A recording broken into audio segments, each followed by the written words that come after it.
It is Mentorship Monday, which means that we are sharing tips on Mondays if you are in the market for a mentor.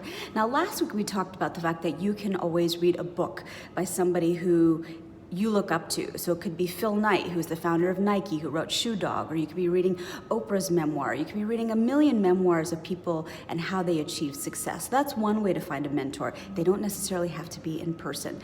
But if, in fact, you are looking for somebody who's going to be your in-person mentor, here are a couple tips that I want to offer today. Number one, where do you want to go in your career? In other words, you need to go from a restaurant owner of one chain to 3 chains, 4 chains, 5 chains, 6 locations, right? So you think about somebody who has already achieved that, and how do you start to align yourself with that person or make them your mentor?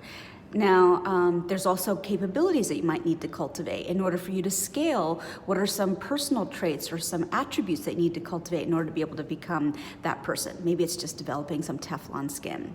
Number 2, okay, so now that you've determined what the traits of your mentor are going to have, where are you gonna find them? Well, a good place to look is on Twitter or to look on LinkedIn and observe your mentor. If you've already identified who that person is, observe them and see, how giving are they?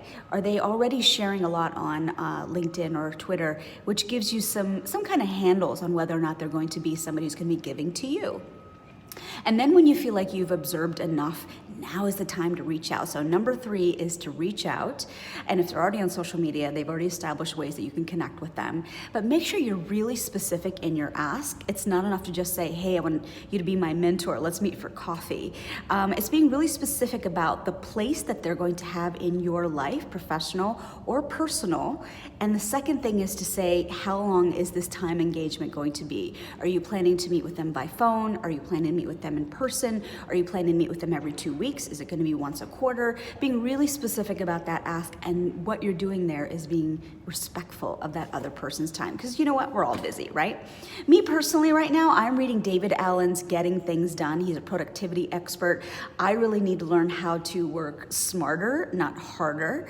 And so he's currently my mentor that I'm reading a book in order to be able to access him. And then in terms of people in person, I have a business coach that I meet with once every 2 weeks. And what I really love about him, and this is what I'm gonna share in my video next week, is the traits of a good mentor. And what is it that you want that person to embody in order to feel like you're moving the needle forward on your ask. All right, it's Monday.